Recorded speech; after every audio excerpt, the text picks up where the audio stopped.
Bien, vamos a estudiar acá el test chi cuadrado de independencia, ¿sí? Para esto les pido que antes hayan hecho el ejercicio que les dejé en uno de los videos anteriores para nada, para seguir con este ejemplo. Sí, el ejercicio ahí, la tabla está copiada, pero bueno, necesito que lo hayan hecho y hayan hecho la prueba de comparación de proporciones. Eh, Les cuento un poco, la idea de este test es que es un test no paramétrico, ¿sí? Acá tenemos las hipótesis, la hipótesis nula es que las variables son independientes y la hipótesis alternativa es que no lo son, ¿sí? No hay parámetros acá, no hay mu, no hay sigma, no hay p, así que es un test no paramétrico. Este test se usa para analizar tablas de contingencia, ¿sí?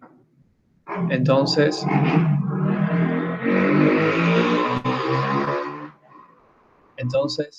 lo que tenemos es que una tabla de contingencia es una clasificación en F filas en total, ¿sí? 1, 2, 3, F, y C columnas, ¿sí?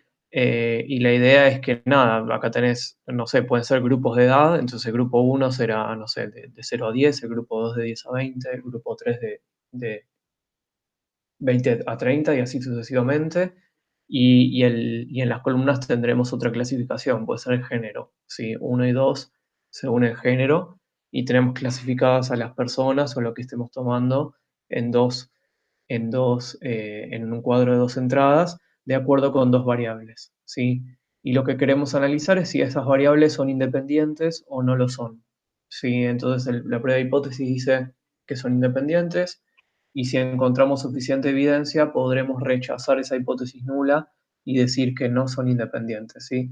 De vuelta recuerden que acá que tengan relación, o sea, que una dependa de la otra, no quiere decir que una cause a la otra, ¿sí? Así que esto no nos va a servir para analizar causalidad, definitivamente no, pero nos va a servir para analizar dependencia o no de las variables, ¿sí? Podremos analizar si son independientes o si no lo son. Sí, solo eso, pero bueno, no es poco tampoco.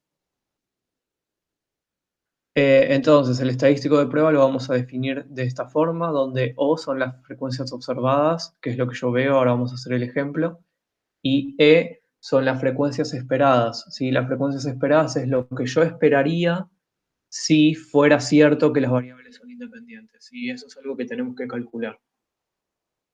Y bueno, lo que hace la prueba es sumar. Entonces suma esta diferencia entre lo observado y lo esperado, y si esta suma es lo suficientemente grande, quiere decir que observamos cosas que son muy distintas de lo esperado en general, entonces eso dice que las variables no son independientes, e ahí rechazamos, ¿sí? Por esto esta idea de que este test siempre rechaza a la derecha, ¿sí? Porque estás haciendo una suma. Imagínense esto, si fuera cierto que las variables son independientes, lo que yo observo no debería ser muy distinto de lo esperado. ¿Sí? Lo esperado lo vamos a calcular como lo que esperaríamos si fueran independientes. Si efectivamente lo son, todo esto me debería dar términos chicos, y cuando haga la suma me va a dar muy chicos, ¿sí? Solamente voy a rechazar cuando esta suma me dé muy grande, y por eso es que el test siempre rechaza a la derecha. Esto es una distribución chi cuadrada, y los grados de libertad son f menos 1, ¿sí? La cantidad total de filas menos 1, por la cantidad total de columnas menos 1, ¿sí? Que son la cantidad de celdas que uno podría completar libremente, dado que tenés los totales. ¿Sí? En nuestro caso, acá sería eh, uno por uno. ¿Sí? Vamos a hacer un test chi cuadrado con un grado de libertad, porque en nuestro caso tenemos dos filas y dos columnas, ¿sí? Que son los que tenemos acá. Y nada, el dibujo se ve así, si tenemos una chi cuadrada y siempre rechazaremos a la derecha. Ahí va a haber un nivel de significatividad y acá un valor crítico que nos define cuándo rechazamos y cuándo no. ¿Sí? Entonces, vamos a hacer este test con un ejemplo, y van a ver que la idea de esto es que se puede generalizar, ¿sí? O sea, nosotros lo vamos a hacer con el ejemplo de una tabla de 2 por 2, pero si tenés una tabla de 5 por 10 lo puedes hacer y es lo mismo, ¿sí? Lo vemos porque es importante tener, haber estudiado todo lo que es el análisis de tablas de contingencia y por el hecho de que lo podemos generalizar a muchas más clasificaciones y esto es súper eh, útil para todo lo que es análisis de variables que son cualitativas, como es este caso. ¿Sí? Entonces, para hacer el test, yo ya tengo las frecuencias observadas, que son estas, ¿sí? 35, 40, 15 y 10 son mis frecuencias observadas, y voy a calcular las frecuencias esperadas, ¿sí? Entonces, ¿cómo voy a calcular las frecuencias esperadas? Lo que voy a hacer es armarme una tabla similar a esa de 2 por 2. ¿Sí? Ahora voy a trabajar con el ejemplo. Voy a armarme una tabla de 2 por 2.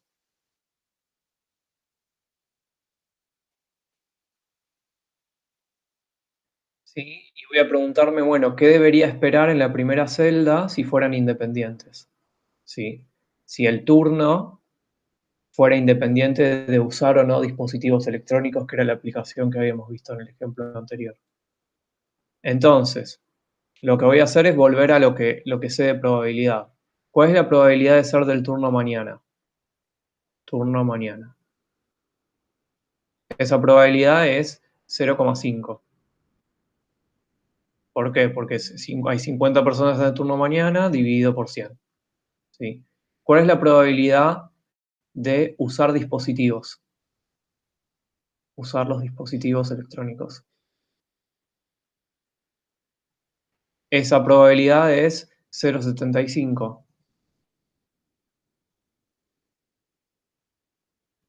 ¿Sí? Porque es 75 sobre 100. Y si fueran independientes, que acá es donde viene la hipótesis nula, que por ahora lo son, porque acuérdense que la hipótesis nula es válida hasta que se muestre lo contrario. Así que si fueran independientes, ¿cuál es la probabilidad de ser del turno mañana y al mismo tiempo usar dispositivos electrónicos? Bueno, acuérdense que si son independientes yo puedo multiplicar las probabilidades, así que esto es 0,5 por 0,75. ¿Sí? Voy a la calculadora y esto da 0,375. ¿Sí? Pero bueno, ¿yo cuántas personas tengo en mi tabla? Tengo 100 en total. El total de personas es 100. Entonces multiplicaré esta probabilidad por 100 para darme una idea de cuánto debería esperar por 100. Y entonces en esa celda que yo marqué allá en rojo, debería esperar 37,5. ¿Sí? Hacemos uno más. ¿Cuánto debería esperar en la celda que voy a marcar acá abajo, la que corresponde a 15? ¿Sí? Entonces ahí debería ser, bueno, de ser la probabilidad de ser del turno mañana y la probabilidad de no usar dispositivos. ¿Sí? Entonces usar dispositivos le pongo que no. Y esto es 25 sobre 100, 0,25. ¿Cuál es la probabilidad de que sucedan las dos cosas al mismo tiempo si fueran independientes? Bueno, esto es la probabilidad de ser del turno mañana y de no usar dispositivos electrónicos, que como son independientes, la voy a calcular como el producto de las probabilidades. 0,25 por 0,5. Sí, esto me va a dar 0,125. ¿Sí? Ahí tengo esa probabilidad, que esa la puedo anotar. Esperen que hago lugar. Entonces esta probabilidad es 0,125. Pero hay 100 personas en total, entonces lo que voy a hacer es multiplicar esta probabilidad por 100 para saber cuántas espero en esa celda. Y esto me da 12,5. ¿Sí?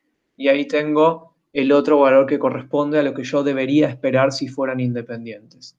Lo que van a hacer ustedes es seguir con este razonamiento y mostrar que este de acá también da 37,5 y este de acá también da 12,5. ¿Sí? De vuelta, lo que hacen es calcular las probabilidades de cada una y multiplican las probabilidades y luego multiplican por el total de personas que son 100. Sí, este procedimiento es válido si fuera más grande la tabla, Nada más hay que hacer más cuentas, pero no cambia nada. Entonces, ¿qué tenemos acá? Tenemos las frecuencias observadas y las frecuencias esperadas. Así que ya tengo todo para calcular mi valor empírico del estadístico de prueba. ¿Sí? De hecho, fíjense que acá yo tengo las frecuencias esperadas, que las pinto acá en amarillo, y acá tengo, perdón, en amarillo están las frecuencias observadas, y acá tengo las esperadas que ahora pinto en naranja. ¿Sí? Entonces, ¿qué es lo que voy a hacer para calcular el estadístico de prueba? Voy a ir celda por celda y hacer esta cuenta, ¿sí? Que es la cuenta del estadístico de prueba. ¿Sí? Es la suma por sobre todas las celdas, que en mi caso van a ser 4, 1, 2, 3, 4, pero si la tabla fuera más grande serían muchos más términos, ¿sí? De acuerdo a cuántos haya, de las frecuencias observadas menos las esperadas al cuadrado dividido por las esperadas. ¿Sí? Escribo esa suma. El estadístico de prueba es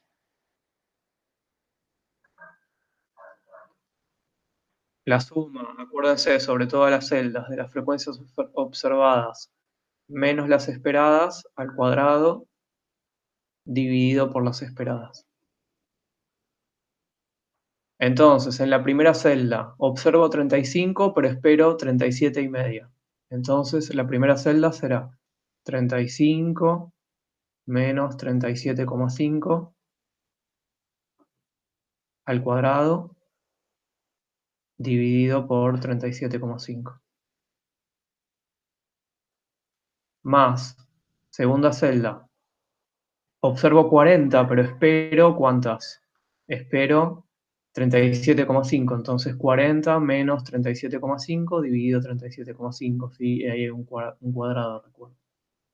40 menos 37,5 al cuadrado dividido por 37,5. Sigo, voy a la tercera celda, la de 15. Observo 15, pero yo esperaba 12,5. Entonces será 15 menos 12,5 al cuadrado dividido 12,5. Y voy a la última celda de mi tabla. ¿Sí? Si la tabla es más grande, tengo más términos y es más largo nada más, pero no es más difícil. Observo 10, pero yo esperaba 12,5. Así que será 10 menos 12,5 al cuadrado dividido por 12,5.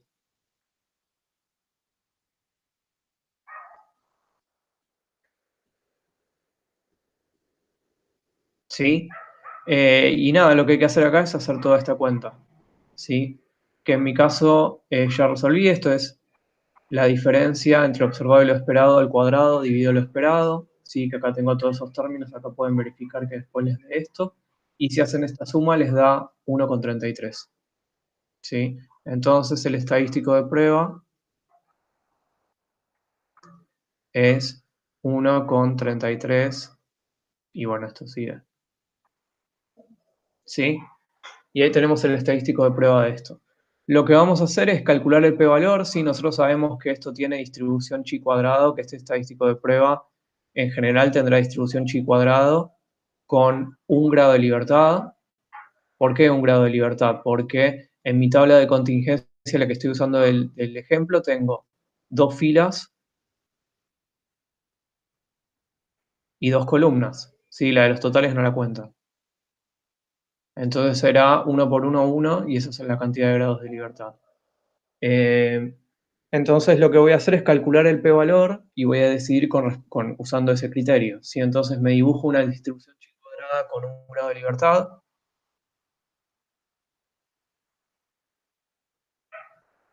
que va a tener esta forma. Marco el 1,33, ¿sí? Marco el estadístico de prueba, 1,3333. Sí, acá ¿cuál sería el p-valor? Sería lo que hay a la derecha de eso, porque esto siempre rechaza a la derecha. Entonces esto que estoy pintando en azul es el p-valor. ¿Sí? Recuerden que esta es una chi cuadrado con un grado de libertad. Entonces el p-valor, ¿qué va a ser? Va a ser, lo puedo pensar como 1 menos lo acumulado en un h cuadrado hasta 1,3333, ¿sí? Y entonces hago uno menos, y esto se lo puedo preguntar a probability, voy a ir a una distribución chi cuadrada con un grado de libertad, ¿sí? Entonces esperen que y hago eso. Esta es una distribución chi cuadrada con un grado de libertad, y le digo que me dé cuánto hay acumulado hasta 1,333, así. Y esto me da 0,75. 0,75, 17, 9. Y ahora hago uno menos 0,75, 17, 9. 0,24, 82. Entonces el p-valor es 0,24, 82. ¿Sí? Que acá lo tengo calculado y está bien, era lo que daba de esta otra forma. Y nada, si ustedes hicieron el ejercicio que les mandé a hacer y calcularon el p-valor, resulta que el p-valor es el mismo, porque este test que acabamos de hacer es exactamente el mismo test que el de comparación de proporciones cuando la tabla es 2 por 2, ¿sí? Así que está bien que me dé lo mismo, y de hecho esto lo que está evidenciando es que son el mismo test. Lo bueno de este test de chi cuadrado es que se puede generalizar, ¿sí? Si ustedes comparan proporciones, nunca con la distribución normal, nunca van a poder comparar más de dos proporciones, siempre son dos, ¿sí? Más de dos no se puede. En cambio, este test, sí, o sea, lo generalizan, ponen tantas filas o tantas columnas como quieran, que eso les va a definir un montón de proporciones, y ahí van a poder decir si las variables son independientes o no lo son, ¿sí? Así que nada, lo que tienen que pensar para el test chi cuadrado es que es para el análisis de tablas de contingencia, pero también es una generalización del de comparación de proporciones que ya habían visto, que era el de la distribución normal. Finalmente, bueno, vean que el p-valor es de 0,24, que es un p-valor alto para cualquier nivel de significatividad de los que solemos usar, así que no hay suficiente evidencia para rechazar la hipótesis nula, ¿sí? Entonces, con un nivel de significatividad, si se quiere, de 5 o 10%, el que ustedes quieran, podemos decir que el hecho de usar o no dispositivos electrónicos es independiente del turno al que asisten los alumnos, ¿sí? No hay suficiente evidencia para rechazar esa hipótesis, así que podemos pensar que esas variables son independientes.